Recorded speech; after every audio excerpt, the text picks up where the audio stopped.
ভালো নাই মনে হয়, আওয়াজ নিচে বলা। সবাই কেমন আছেন? মায়েরা কেমন আছেন এদিকে? ভালো? দেখি জোরে বলি তো, কেমন আছি আমরা সবাই? ভালো আছি আলহামদুলিল্লাহ। সবসময় আজান হওয়ার 5 মিনিট আগে মাইক দেয়, দিয়ে বলে সংক্ষিপ্ত বক্তব্য দেন, কি করবো বলেন। আমি খুব ভালো আছি আলহামদুলিল্লাহ। গতকালকে এসেছিলাম, গত পরশু এসেছিলাম নাটোরে বাড়িতে, লালপুরে আর কি।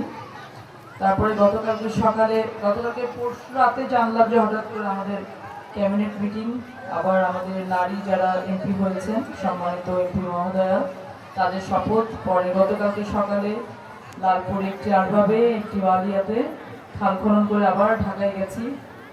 রাতে প্রোগ্রাম শেষ করে আজকে ভোর 3:30টার সময় ঘুম থেকে উঠে 4:30টায় রওনা হয়ে আবার লালপুরে আসছি। এই 9:30 থেকে একটার পর একটা প্রোগ্রাম করছি, কিন্তু একবারও মনে হচ্ছে না যে আমি ক্লান্ত। ভালো লাগছে, কারণ নিজের মানুষের কাছে আসলে আসলে কোনো ক্লান্তি লাগে না। আজকে শেখ চিলান উচ্চ বিদ্যালয়ে ক্রীড়া এবং সাংস্কৃতিক প্রতিযোগিতা এবং অনুষ্ঠানে যারা আয়োজক নেতৃবৃন্দ আছেন, স্কুল কর্তৃপক্ষ আছেন, স্কুলের সম্মানিত হেডমাস্টার, শিক্ষকবৃন্দ যারা আছেন, যারা আজকে এই ক্রীড়া প্রতিযোগিতায় অংশগ্রহণ করেছেন, অভিভাবক যারা আছেন,